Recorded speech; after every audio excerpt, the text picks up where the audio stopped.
President Trump has just spoken with Russian President Putin, and some details come directly from the president. He has just put out on his Truth Social, and so it's everywhere now, that they discussed Ukraine, the Middle East, energy, artificial intelligence, and the dollar. He also revealed the two agreed to visit each other's countries. He said, "I had a lengthy and highly productive phone call with President Vladimir Putin of Russia.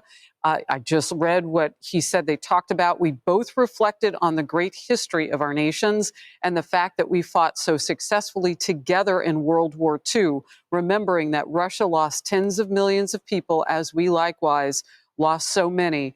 We each talked about the strengths of our respective nations and the great benefit that we will someday have in working together. But first, as we both agreed," so this is Trump posting about his recent call just moments ago with Putin. He said, "But first, as we both agreed, we want to stop the millions of deaths taking place in the war with Russia and Ukraine." President Putin even used my very strong campaign motto of common sense. "We both believe very strongly in it. We agreed to work together very closely, including visiting each other's nations. We also have agreed to our respective terms, starting negotiations immediately.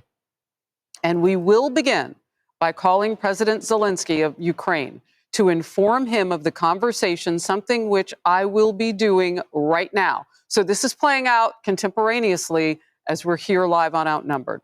"I have asked Secretary of State Marco Rubio, Director of CIA John Radcliffe, National Security Advisor Michael Waltz, and Ambassador and Special Envoy Steve Witkoff to lead the negotiations, which I feel strongly about will be successful. Millions of people have died in a war that would have not happened if I were president, but it did happen, so it must end.